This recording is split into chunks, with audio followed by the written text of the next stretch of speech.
Père. Pourquoi la Sainte Écriture affirme-t-elle que Dieu est seul et unique en trois personnes, le Père, le Fils et le Saint-Esprit?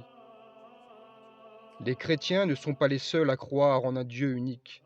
Les juifs, les musulmans et même certains philosophes comme Xénophane de Colophon croient et savent que Dieu est seul et unique. Pourtant, ce n'est qu'aux chrétiens qu'est ouverte la nature intérieure et personnelle de Dieu. Imaginez que les représentants des religions monothéistes contemplent un beau palais royal de l'extérieur. Et ce ne sont que les chrétiens qui sont introduits à l'intérieur pour contempler ces pièces. Le premier nom propre divin que le symbole de la foi met à côté du mot Dieu est Père.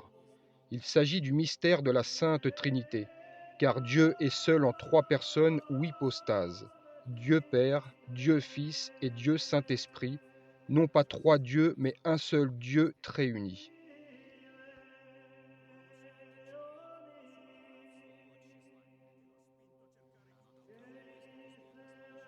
Quelle est la différence entre une hypostase, une personne, et l'essence, la nature, la substance? L'essence est un attribut décrivant tout ce qui est commun. Par exemple, l'essence humaine décrit l'ensemble des aspects communs à tous les hommes. Raison, volonté, sentiment. L'essence répond à la question quoi? L'hypostase est un attribut décrivant tout ce qui est différent. Par exemple, Jean-Pierre est généreux. C'est sa différence par rapport aux autres humains. L'hypostase répond à la question qui? L'essence ne peut pas exister toute seule sans sa représentation dans une hypostase.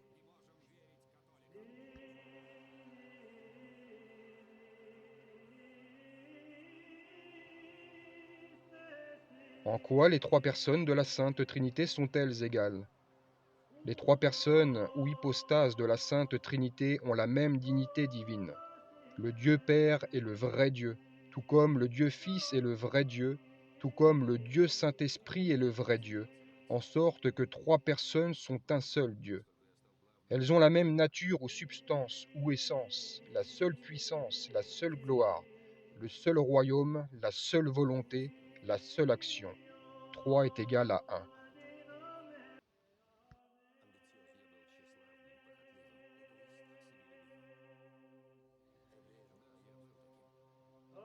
En quoi les trois personnes de la Sainte Trinité sont-elles différentes? Elles diffèrent par les propriétés personnelles ou hypostatiques. Le Père n'est pas engendré, ne procède pas. Le Fils est engendré du Père. Le Saint-Esprit procède du Père. 1 est égal à 3.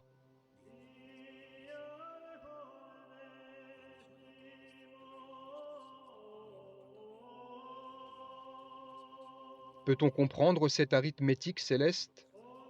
Le dogme de la Sainte Trinité est entièrement inconcevable pour la raison, mais c'est en même temps le dogme le plus important du christianisme en lequel nous croyons et que nous confessons. C'est ce que Dieu nous a révélé sur lui-même.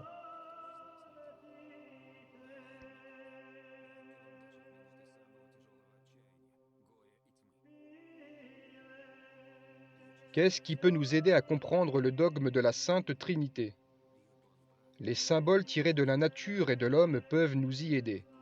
Le soleil. On voit le cercle sans début ni fin. Cela symbolise le Père. On reçoit les rayons provenant du cercle, sans lesquels le soleil nous serait resté invisible.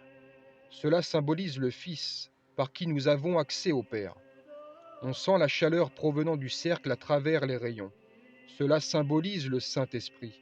Il y a le cercle, les rayons et la chaleur alors que le soleil est seul. Trois bougies allumées et mises ensemble en sorte que les trois feux en deviennent un seul. La parole humaine, la raison, symbole du Père, engendre la parole, symbole du Fils, qui est prononcée par le souffle, symbole du Saint-Esprit. Sans un des trois aspects, l'homme ne peut pas parler.